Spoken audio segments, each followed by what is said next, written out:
So when we talk about vapor pressure and saturation, we say that for every 10-degree change in temperature, the amount of water needed for saturation doubles. And that becomes very, very important, especially for the rest of this week's lesson. So here on the x-axis, you see temperature is increasing.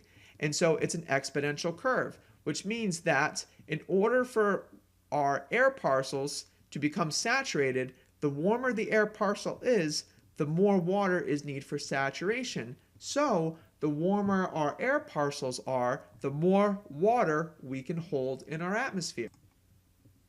And this makes sense because if you think about it like this, if you take a pint-sized water bottle, which is just a very small, individual, almost kid-size water bottle, and you pour that water into an empty 1-gallon water container, what do you notice? Well, when the water, that pint of water was in the pint-sized container, that water bottle appeared to be full.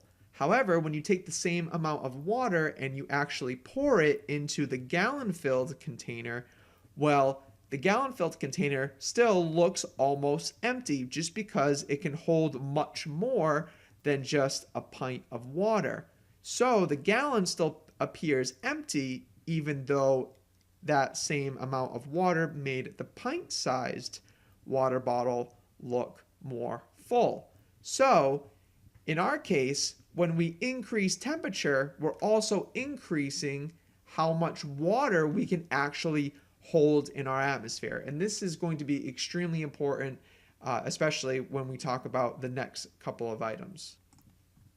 So if you're a numbers person like me, you can see here on the left-hand column, you can see temperature in either Celsius or Fahrenheit, where the coldest temperatures are at the top of the list and the warmest temperatures are at the bottom of the list. And you can see here the saturation mixing ratio. You can see how much water would be required in order to make the air parcel totally saturated. Or you can think about it this way. The numbers on the right-hand side would be how much water the air parcel could actually hold. So when we talk about saturation mixing ratio, we see grams per kilogram. Well, here, if the air temperature outside was minus 40 degrees Fahrenheit, it would only require 0.1 grams per 1 kilogram of air for that air parcel to become absolutely saturated. If you go to the extreme and you say the air outside is 104 degrees, well, then that means that that air parcel or those air parcels can actually hold 47 grams per 1 kilogram of dry air. So you notice that the warmer the air is, the much more water it can hold. So this is how meteorologists figure out relative humidity, because relative humidity is out of 100%, or we express it in percents, and it's really just the measure of the mixing ratio via the saturation mixing ratio. So it's how much water is in the atmosphere versus how much water can be actually held in the atmosphere, which is solely based on temperature. So let's take 3 beakers here. They're all 25 degrees Celsius. One has 5 grams of water vapor, the other has 10 grams of water vapor, and then the third has 20 grams of water vapor. So if these are all 25 degrees Celsius, our chart here says that we can hold 20 grams per kilogram in a 25 degrees Celsius or 77 degree Fahrenheit beaker of air. So if this beaker contains 5 grams and we can hold 25 grams, well, we know that 5 divided by 20 times 100% equals a relative humidity of 25%. If we look at the 10 grams of water vapor, so now this beaker contains more water vapor within the beaker. Now I have 10 grams, my temperature is 25, so at 25 degrees Celsius, I can still only hold 20 grams of water vapor. I have 10 grams of water vapor in the beaker already, so therefore 10 divided by 20 times 100% equals a 50% relative humidity value. Now, if I have 20 grams of water vapor in this beaker, what happens? Well, I have 20 grams. My temperature is still 25 degrees Celsius. That means I can still only hold 20 grams of water vapor in this beaker. 20 out of 20 times 100% is 100%. So this beaker over here on the far right is fully saturated. Its relative humidity is 100%, and you cannot go over 100% relative humidity. Sometimes you can. However, for right now, know that you cannot go over 100%. Yes, in the real world, relative humidity can be 104%, 103, 101. However, for right now, please just keep in mind that relative humidity can only be 100%. The times that it goes over 100% we'll discuss later on in another video. So now let's look at another example.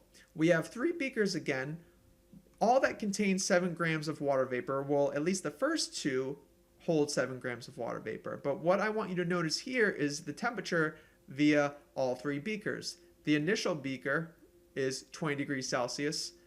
The second beaker is 10 degrees Celsius.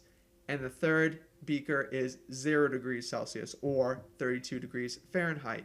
Well, this beaker over on the left holds 7 grams of water vapor, and the temperature within the beaker is 20 degrees Celsius. Well, based on our chart, at 20 degrees Celsius, this air parcel can only hold 14 grams of water. Well, we have 7 grams of water vapor in this beaker already. So when you do the math, 7 divided by 14 times 100% equals 50%. So this beaker has 50% relative humidity. When you look at the second beaker, you notice that the temperature has cooled to 10 degrees. At 10 degrees, this air parcel can only hold 7 grams. Now there's 7 grams of water vapor in here already. So what happens? 7 out of 7 is 100%. So this beaker right here is fully saturated. It cannot hold any more water. So what happens when we actually cool the beaker another 10 degrees down to 0 degrees Celsius? There was still 7 grams in this beaker, just like the one on the left.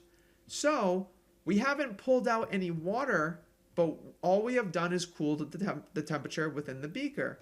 So now what happens? So at 0 degrees Celsius, I can only hold 3.5 grams of water vapor.